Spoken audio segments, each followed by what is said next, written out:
हमें से कई लोग मार्केट में इन्वेस्ट इसलिए भी नहीं करते क्योंकि हमें लगता है कि हमें मार्केट में इन्वेस्ट करने के लिए ज्यादा अमाउंट की जरूरत है और इसी कारण हमें से ज्यादातर लोग मार्केट में इन्वेस्ट करने से पीछे हो जाते हैं। लेकिन मैं आपको बता दूं कि मार्केट में कितना अमाउंट इन्वेस्ट करने से ज्यादा ये जरूरी है कि हम मार्केट में कितना जल्दी इन्वेस्ट करते हैं। और ऐसा मैं क्यों कह रहा हूं, चलो इसको एक लाइव एग्जांपल के साथ समझते हैं।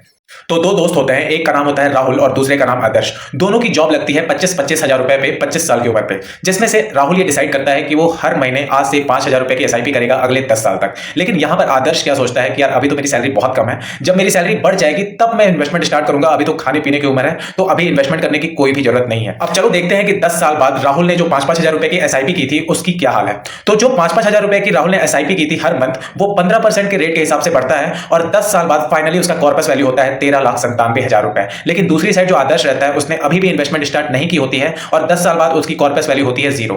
लेकिन यहां पर अब दोनों की सैलरी बढ़ गई होती है और दोनों की सैलरी अब 50-50 हजार रुपए की होती है। अब यहां से राहुल क्या करता है, वो अपनी इन्वेस्टमेंट को बंद कर देता है और यहां से आदर्श अपने रिटायरमेंट तक हर महीने 10-10 हजार रुपए की एसआईपी करता है। तो चलो अब देखते हैं कि दोनों जब 60 साल की उम्र पे आते हैं तो दोनों की कॉर्पस वैल्यू में क्या चेंजेस होते हैं।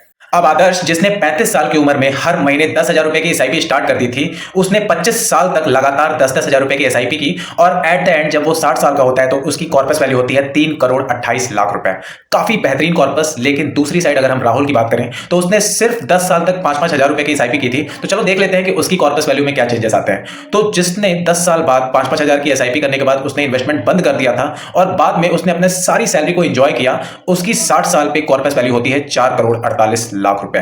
जी हाँ दोस्तों, ये जादू है कंपाउंडिंग का जो आज भी बहुत लोग नहीं समझ पाते हैं और इस कारण वो जल्दी इन्वेस्ट नहीं करते हैं। वो ज्यादा फोकस ये करते हैं कि जब मेरी कैपिटल या जब मेरा इन्वेस्टमेंट साइज बढ़ेगा तब मैं मार्केट में एंट्री लूंगा। लेकिन आपको ये समझना पड़ेगा कि यहां पर जल्दी इन्वेस्ट करना ज्यादा जरूरी है एज कंपेयर टू ज्यादा कैपिटल के साथ। तो प्लीज अगर आज भी आप ये समझ पा रहे हो तो अपना इन्वेस्टमेंट जल्दी से चालू करो। मार्केट को टाइमिंग करने की कोशिश बिल्कुल भी मत करो। अपनी इन्वेस्टमेंट को जब चाहे, आज अगर आपके पास पैसा है तो आज मार्केट में आप पैसा इन्वेस्ट कर सकते हो और अपने कंपाउंडिंग के इफेक्ट को अपने ऊपर अप्लाई कर सकते हो। So thank you guys, stay invested.